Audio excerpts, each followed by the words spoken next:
صرف عقیدہ پرستی میں وہ تیار ہو جاتا ہے اپنے جسم پر بم لگانے کے لیے. وہ جانتا ہے کہ جب وہ جائے گا وہ واپس نہیں آئے گا، پر وہ رکتا نہیں ہے. یہ عقیدہ ہے. جب لوگ عقیدے سے چلتے ہیں تو ایک وقت آتا ہے جب عقیدہ ان کو چلانا شروع کر دیتا ہے. اس سے لوگ اتنے خطرناک ہو جاتے ہیں کہ اندازہ لگانا مشکل ہوگا. ایمانداروں کا مسئلہ یہ ہے کہ وہ صحیح تعلیم کی عزت ہی نہیں کرتے، اسی لیے ہمارے پاس کمزور ایماندار ہیں. جی ہاں، تو جب زندگی کے مسائل ایسوں پر آتے ہیں وہ اپنی بائبل کو سائیڈ پر کر دیتے ہیں، وہ اپنی کلیسیائی کمٹمنٹ کو سائیڈ پر کر دیتے ہیں، وہ مزید خدمت نہیں کرتے، وہ دنیا میں اس زندگی کی چیزوں کو حاصل کرنے میں لگ جاتے ہیں. کیونکہ سب سے پہلے تو جو وہ کر رہے تھے وہ کرنے کی ان کے پاس وجہ نہیں تھی، اس لیے کوئی بھی چیز ان کو نکال سکتی تھی، کوئی جذبہ ہی نہیں. اگر آپ ایسے ایماندار کھڑے کرنا چاہتے ہیں جو اتنے مضبوط ہوں کہ انجیل کے لیے مرنے کو تیار ہو جائیں، ان کو بٹھا کر تعلیم دیں. یہ ساری موٹیویشنل تقریریں یسوع مسیح کے تکمیل شدہ کام کی بے عزتی ہیں. یہ کلیسیا سے باہر پھینک دیں. جو مسیح نے ہمارے لیے کیا ہے وہ ضرورت سے بھی زیادہ ہے. ہمیں اس سے ہٹ کر اور کوئی نصاب ایمانداروں کے لیے نہیں چاہیے. تبھی تو ایماندار ڈپریشن کی وجہ سے مر رہے ہیں.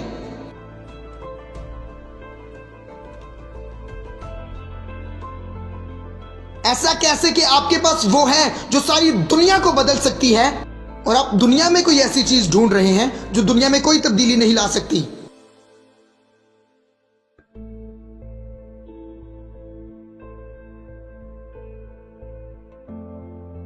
ہیلو، کیا آپ ایسے ایماندار کھڑے کرنا چاہتے ہیں کہ چاہے بارش ہو رہی ہے یا نہیں ہو رہی، یا چاہے آسمان سے آگ برس رہی ہے، وہ پھر بھی جائیں بشارت کا کام کرے اور شاگرد بنائیں؟ تو انہیں تعلیم دیں. تعلیم جو ہے ایک ایماندار کو اتنا مضبوط کر دے گی، اس حد تک مضبوط کر دے گی جہاں نہ موت، نہ زندگی، نہ حکومتیں، نہ اختیارات، نہ گہرائی، نہ اونچائی، اسے ان سے کچھ فرق نہیں پڑے گا. یہ سب انہیں تھوڑا تھوڑا سا کھلانا، یہ آپ کی مدد نہیں کرے گا. سارے دروازے کھول دیں اور اپنے ممبرز کو اندر آنے دیں. انہیں سچائی سے بھرنا شروع کر دیں اور رکے نہیں. انہیں صحیح تعلیم سے اتنا بھر جانے دیں جب تک وہ ان کے اندر نہ چلی جائے، چاہے انہیں پسند ہو یا نہ ہو. جب لوگ صحیح تعلیم کو چکھنا شروع کر دیتے ہیں، جب وہ صحیح خوراک کھانا شروع کر دیتے ہیں آپ سے، انہیں اور بھوک نہیں رہے گی انٹرٹینمنٹ کی. صحیح تعلیم ہر ایک گندی خواہش کو مارنا شروع کر دے گی. وہ مار دے گی، کیونکہ جب آپ معیاری خوراک کھانا شروع کر دیتے ہیں، وہ سارے کھانے جو آپ کو پہلے اچھے لگتے تھے اچانک اب وہ اچھے نہیں لگیں گے. تقسیم کرنے والی لائن آنے والے سال میں اور آنے والے سالوں میں بائبل مقدس کی صحیح تعلیم ہوگی.